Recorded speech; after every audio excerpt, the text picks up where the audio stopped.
Hello, I'm Mark Stone, and this is day 99 of Trump 100. It's Monday, and so as always, we're kicking off the week with a conversation, a chat with someone who knows Donald Trump well, someone who has had quite the journey in terms of his relationship with the president. A lot of people criticize him, and he brings on a lot of that criticism on his own. But the one thing you can never criticize him about is he's very pragmatic. And we'll have more on that in a moment. But first, it has been a weekend of maybe profound consequence, captured in that image that will surely now be one for the ages. Presidents Trump and Zelensky seated in the Vatican at the sidelines of the Pope's funeral, deep in conversation. Is a peacemaking deal close? And does Trump now think that maybe Putin is actually taking him for a ride? We'll be watching all of that closely over the days ahead. The president, he is in Michigan over the next 48 hours. That is, of course, one of the key states that pushed him over the line last November, one of the key swing states. And he will be in Michigan because tomorrow is 100 days since he took office. And so he will have a huge rally there to mark that moment. And what a whirlwind of change the past 100 days have been. It's also the Canadian election, and so James is there, and he will be joining us from there tomorrow. But now, on to my guest, Gordon Sondland. He is a West Coast hotelier who became Donald Trump's man in Brussels, his ambassador to the European Union from 2018 to 2020 during Trump's first term. Sondland has had quite the journey with the president, a relationship that has been on again, off again, to put it mildly. He played a central role in Trump's impeachment trial in 2019. It was his evidence which pushed the House of Representatives to impeach the president, and Trump fired Sondland 2 days after his acquittal. In 2022, he refused to back Trump's re-election campaign because of his role in the January the 6th riots, but last year, he changed his mind and said he would back Trump for president. So I began by asking him where he stands on the president now, almost 100 days into his second term. I voted for Donald Trump in the last election, and I am generally supportive of his policies. I think that given the shock and awe strategy that he's employed as soon as he took the oath of office, he's had a few stumbles, and I think he would be the first to admit that. He's trying to do so much in such a short period of time because he knows that he only basically has 2 years before he could potentially lose control of Congress. And these things take a long time to effectuate. The bureaucracy is fighting him at every step of the way. And the only way sometimes to deal with some of these agencies is like a snake. You have to cut the head off, kill the snake, and start over again with a new snake. So it sounds like you're broadly very supportive of this second Trump term and what he's doing, with the exception of a few blunders. I mean, how has that? How has your journey shifted so profoundly? Because after January the 6th, 2021, you said you couldn't support him at all. The January 6th events were very startling to me and were very serious in my view. And after that, I was very public about the fact that I thought that the election had been lost. President Biden, unfortunately, was our next president. And I don't think there's any question about that. Even I think President Biden, for a short period of time, had the goodwill of a lot of centrist Republicans who wished him well and wanted him to succeed. But President Biden not only did not turn out to be a bridge builder, as he had promised to do, or a caretaker president, but he took the country in a very, very hard left turn that even left some Democrats stunned. And when I look out at the context of where President Trump had things at the end of his term and where President Biden was taking the country, to me, it was a binary choice. And I'm back to President Trump again. Let's take a step back. And I guess one of the obvious questions many listeners might have is how does a hotel proprietor from the West Coast become America's ambassador to the European Union? I guess the flippant answer is because you donated lots of money to the campaign. But let's hear your more considered answer to that. Well, the flippant response is dozens and dozens and dozens of people contributed more money than I did, and they didn't get an ambassadorship. That's not the way ambassadorships generally work. The way they generally work on both sides of the aisle, I might add, is people work in the trenches of their parties for many years.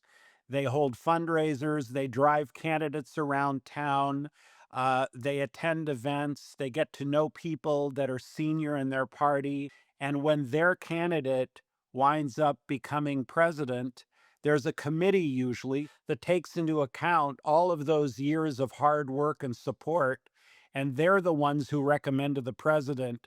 And it was my turn to be, I guess, for lack of a better expression, up at bat when President Trump became president, and I took my turn when it was offered. You are clearly not a career diplomat, and yet you were thrust into this role, rather like many other people in Trump's orbit are. I'm thinking about Steve Witkoff, uh, principally, who seems to have become the kind of Swiss Army knife of the White House. Trump is applying him to so many different crises, so many different challenges. Um, what do you think people who are not from diplomacy bring to it? And what success do you think they can have that traditional diplomats, career diplomats, do not? Well, I would argue that we should have more political appointees, not less. And that's contrary to conventional wisdom, which is that these should be professionals and work their way up over 20 or 30 years. They have one problem. They're super smart, but they don't have a lot of imagination and they don't have access to the decision maker because the chain of command, if you're not a political appointee, is rigorously enforced. I reported directly to President Trump with a dotted line to Secretary Pompeo. If I didn't have the ability to speak directly to the president and get an immediate answer to my questions, I would not have been able to do an effective job. Certainly not nearly as effective as I think I was able to do. I was listening to an interview you gave a while ago now, where you described how you called a meeting of various European leaders, I think it was, and then you got them all to talk to each other by their first names, and then you got them all to share their cell phone numbers. Tell me about that, because that's a different way of doing things, which you think had some success. Well, it turned out it was quite prophetic, and I take no credit for it. The purpose of the dinner was to invite Vladimir Zelensky to meet some of the key European leaders with whom I thought he would need to have a good personal relationship, particularly in the event of a crisis. And what just So, what just short, remind us what year this was. this would have been 2019. Okay, so before the invasion, but after the invasion of Crimea. Oh, yeah, after the invasion of Crimea by many years. Yeah. So I invited several key European leaders to an informal dinner. They didn't know it was informal when they were invited uh, to the residence in Brussels, along with President Zelensky. And at that dinner, I said, look, the objective here, other than to have a good meal and some good fellowship, is for you all to get to know one another on a different level. So I suggest we dispense with the titles, we dispense with the protocol. I'd like you all to have informal conversations during the break. Please don't call me ambassador. Call me Gordon. I'll call you Vladimir. I'll call you Andrzej instead of President Duda. And it worked out really well. They kind of, laughed nervously at the beginning, but by the end of the evening, everyone was on a first name basis. And I think it really created the right atmosphere for future conversations. That's fascinating, and you were encouraged at the time by the White House to make sure there was no daylight between the EU and the US, that they were very much together because Russia loves to exploit differences. Isn't it the case that Trump is now basically doing the opposite, driving a wedge between the United States and the European Union, and Putin's loving it? Well, I think that was a very different time. At that time, there was relative peace.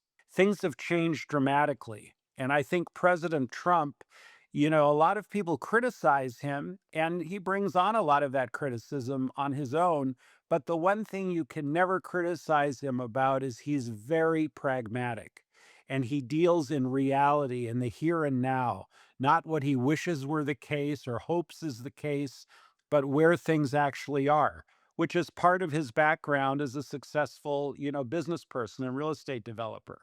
So President Biden handed him a situation where there is a war. The choices start to become very, very few. The choices are to continue to defend Ukraine, give them more weapons, give them more money, put potentially US boots on the ground, and get mired in a Vietnam style quagmire that's just short of a nuclear war. Or, the alternative, put an end to this and have a grand bargain with Moscow to resume relations, put Ukraine in a frozen position where they're guaranteed to keep whatever they keep, and get Putin aligned with the US against China, which is the real goal here. But a few years ago, and forgive me for quoting yourself back at you, but you said a few years ago, if we sat back and allowed Russia to do what Russia is doing, we will have to pay the price at some point. The Atlantic Ocean is not going to protect us. And yet now you're saying, it is what it is. Well, I feel very strongly. This is where I agree with President Trump 100%.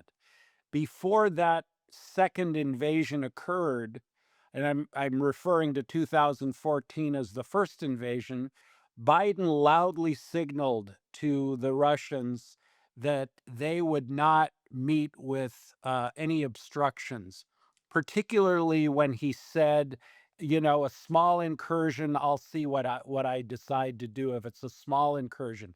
I remember the moment he said it, I was standing in our bureau. Collectively, our jaws hit the floor. Putin gets up in the morning every day, and his factory default setting in his head is, I'm taking Ukraine. The only question in his mind is, when can I get away with it? And he's going to take the whole thing if he can get away with it. Once Biden uttered those words, that was as loud a signal as he could possibly get, short of an engraved invitation, that he could get away with it. Well, let's apply that same argument to what China might be thinking now, because if China watches what is apparently unfolding in Ukraine with Russia, where Russia is effectively rewarded for having taken Crimea, is given the east of the country as well. The Chinese might think, well, now is the moment where we can get away with taking Taiwan back.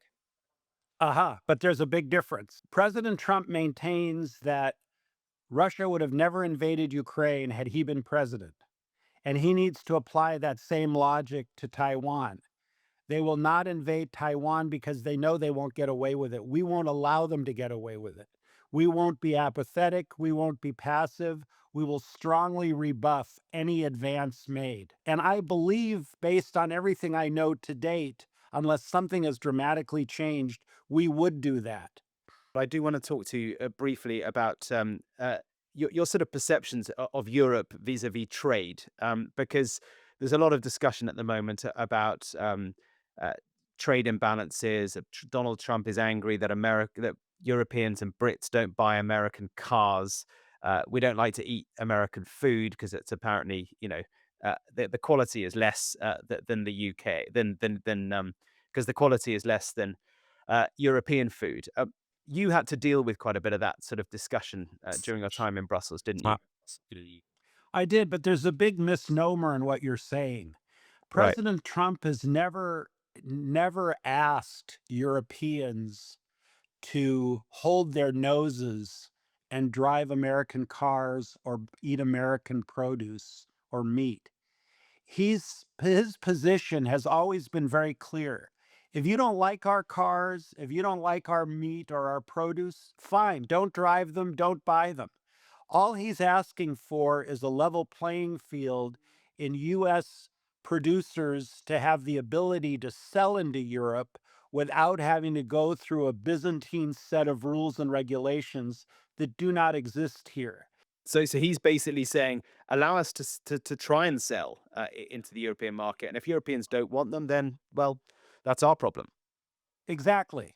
Then it's up to our car manufacturers to produce a vehicle that Europeans want to buy. And it's up to our tomato growers to produce the same kind of nice red organic tomato that the Italians and the French produce if they want to sell tomatoes to the Europeans. That's our problem. It's not the Europeans' problem. Fascinating. Do you reckon that Britain is near the front of the queue or front of the line, as they say here, in terms of reducing those tariffs? I think so. I think the relationship, surprisingly, between Trump and Starmer is quite good. And I think, frankly, the royal family has helped a lot. He loved the Queen. He Yeah. thought the Queen was the coolest thing ever.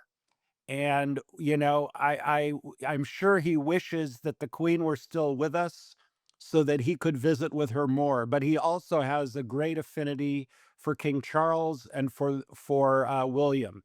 Do you think that we are at a moment of profound global change that is being driven by this remarkably different presidency that we're seeing unfold at the moment? And actually, when we step back in years to come, we will see that this was not just an inflection point, but a kind of a revolution globally in terms of geopolitics. Well, what I think people are missing is yes, President Trump is fomenting a great deal of change, but I would submit to you that the world was changing with or without President Trump, and he wanted it to change in his direction. So I would submit to you that's what would have happened had we not had an activist President Trump. Would you work for him again? Absolutely. Do you think he'll ask you again? I don't know. Ask him.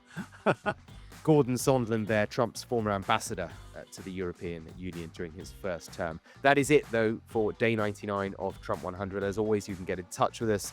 Email us, trump100@sky.uk. And do make sure you follow the podcast, which, if you haven't already heard, we are continuing beyond day 100. So do subscribe wherever you get your podcasts. And I'll be back with James in Canada and Martha in California tomorrow for day 100. See you then.